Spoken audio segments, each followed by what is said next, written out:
Hello everyone, AmyR here with Prairie Paper and Ink, and here with a very non-traditional card for my Valentine series, but I absolutely had to use the new My Favorite Things Viking stamp set. It is so adorable. And I also pulled out the older stamp set, the Magical Dragon set, because these two are just meant to go together. I absolutely love the movie How to Train Your Dragon, and the second one. They're such good movies. So looking at this Viking character, it immediately reminded me of Stoic. He's like the dad in those movies. So I'm stamping the Viking and one of the little smaller dragons and the little cloud, or I'm going to use it as flame, onto some Neenah 80-pound classic Crest solar white cardstock. And I'm using MFT's Extreme Black ink. And then I'm going to color all of these in with Copic markers. So I started with his skin, kept it really simple because there's only those two tiny little areas. And then I went bright orange with his beard. I'm going to kind of match the colors to a Doodlebug paper pad that I have been hoarding for a very long time now. So I'm using colors that will coordinate with that. So this bright orange, of course, is going to go really, really well with that. So I started, I use that for his beard as well as for the little flames here. And my go-to, so, you know, going from darkest to lightest and kind of blending everything as I go and doing all the same, like, similar areas. So it just saves me the time. So yeah, I did his beard and the little cloud at the same time. And then I'm going to go on and do his little helmet and the axe blade and the little band around his shield. And for that, I'm using C6. And I decided to use that for, like, the under part there of his clothing that you can see. And then I'm going to blend that out with C4, and then I go in with C2. And for the lighter areas, I use just the C4, and then I'll blend that with the C2. So I've got the two different shades of gray going on, just to give it, again, a little bit of differentiation, but simple, so I don't have to pull out tons of extra markers, because I use quite a few to color in these characters. I was just having fun with it. So after all of my grays, I'm going to cover his, I don't know what you would call this, like robe, jacket, whatever, throw, animal fur, whatevs. I started with E29 for this one, and just going along, adding where I thought the darkest areas would be. I always get asked this a lot, like, you know, where I decide to put highlights, etc., etc. My rule of thumb technically is I always kind of picture my light source coming from the upper right when I'm coloring my images. But even then, more often than not, I put color, you know, darker areas where they're not necessarily supposed to be. But that's kind of how you picture it. You picture the shadows, you know, where the light wouldn't be hitting. Apologies for what, like, my camera going in and out of focus. I still need to work on that, figuring out how to just set it for when I'm coloring. It's just extra work, and I still haven't done it. Especially when I'm coloring, I just kind of get in the zone, and I forget that, you know, I need to be aware of my camera settings and what people can see. I'm just like zoned out coloring and enjoying myself. Anyway, that's how I do my coloring. And then with the highlights, same idea. I kind of add the highlights to the lightest areas. But again, I don't really follow rules. I don't really think about it. I just apply them where I think they would, you know, stand out a bit and look nice, and just kind of add that little bit of pop and interest, because especially when I'm coloring with markers, I don't leave areas. Like, you could do that manually and just leave areas nice and light. I don't do that. And now that I'm actually looking at this, I actually ended up forgetting to color part of his sleeve, and I ended up finishing this entire card. I have it sitting in front of me and it's not colored, so I'm gonna have to fix that. Oh well, I've already taken the photos, edited everything, so I will do that. His left, our right sleeve, I never finished. I'm just seeing it now. It's funny how after you, like, do all this work, put the card together, take the photographs, and then I go to edit video, and it's like, oh, I totally missed that.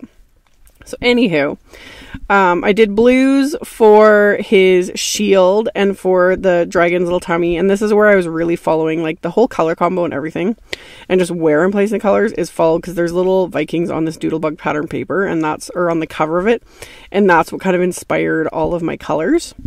So I'm just going along and adding a couple different shades of these blues to his shield, and then adding tiny little bits to the dragon's stomach. You can't really see very much of it, but added all of that. And then, of course, using the greens to do the Viking's legs and his arms, including the one I missed, and the dragon itself. So yeah, I did this round part of the sleeve and then forgot the upper part there right behind the axe blade. It just totally phased out and missed it. So yeah, I'm gonna add that after I'm done all this voiceover. I will fix that, but even in the finished photo it's not there. Oops. So adding all of this green, and use the same greens for the dragon, but once I'm done using these greens, I wanted to add a little more definition to my little dragon here. So I blended everything out with that lightest green, and then I went in with a really light green, the YG quadruple 0, and I'm just dabbing it, so it's kind of pressing the color away onto him, and then I'm adding little darker little dabs with the YG 09.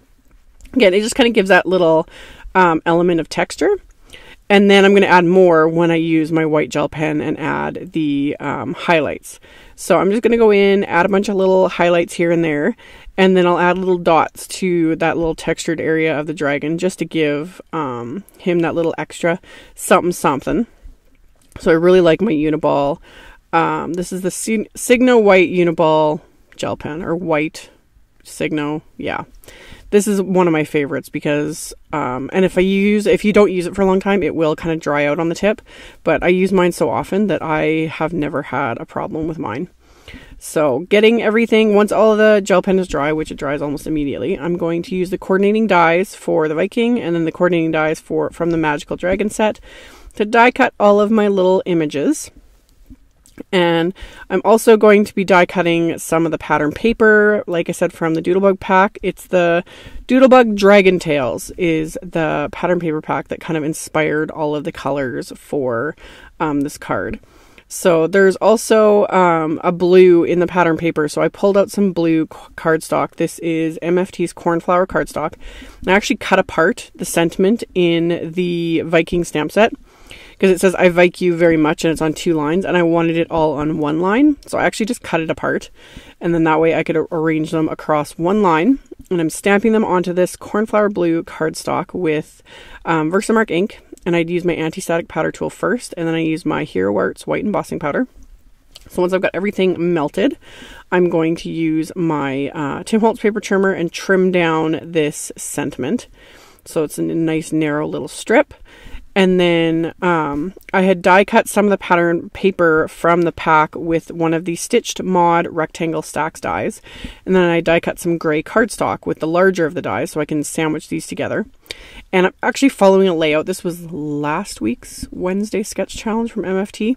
Because of course by the time I get around to editing the video, etc., they have a new challenge every week. I will link to it. I get asked a lot, like, what challenges do I recommend? There's so many out there. But yeah, every week MFT has a sketch challenge. They have a color challenge. Simon Says Stamp also had a challenge, and it was to use pattern paper because they have a Wednesday challenge, and it's different. It's always different types of challenges. So I combined both of them, and I'm late on both of them. It was pattern paper and the sketch challenge, but that's kind of what it really helped, like, bring this card together. So I adhered those mod rectangles together, and then I adhered the sentiment and trimmed it off, and then I popped on the characters there with a bit of foam tape. And then for the inside of my card, I used that kind of pebble stone paper that's going to go along the bottom, and I actually pulled another one of the dragons from the Magical Dragon stamp set, and I'm inking it up with some green ink that kind of goes with the greens I use on the front of the card. So I'm going to stamp him on the inside of my card, and then I stamp the sentiment right onto that pattern paper. So it says, "You make my life magical." So this is technically, like, it's part of my Valentine series, but this could obviously be any time of the year. But I just wanted to include it because I think this would make a really cute Valentine's card. And I have a thing for punny sentiments, and yeah, I Vike you very much. You make my life magical. I think it's just adorable. So adhered that to the inside of my card, and then I added another strip of this flame pattern paper. This is obviously the orange that kind of inspired the beard and the flames from the little dragon. And I'm going to trim off the pieces that hang off the inside there with my scissors. And then I've got my cloud pattern paper in the flames I'm going to add to my card base. So I'm just using my little Xyron tape runner and adding adhesive to both of these pieces. And then I'm going to adhere these directly to my card base. And it's a standard A2 size card, so 4 1/4 by 5 1/2. So I'm going to adhere the cloud paper first, and then adhere the little flame paper on the other side. So after I've got that adhered, I'm going to pop the little main image there. I put some foam tape behind that, so I'm going to pop that into place. And then I have some Doodlebug matte sprinkles that coordinate with these papers. It's the Birthday Boy assorted matte sprinkles, and they're just colors that go with these papers. So I adhered 3 of those into place, and that finished off my card. So check out my blog post below. It is definitely worth checking out because I have a massive giveaway to celebrate thanks to MFT. So I will have a big giveaway going on my social media, so check out my blog post for all the details on that, as well as links to all the supplies used, etc., etc. Thank you all so much for watching, and I will see you all very soon in another video. Bye!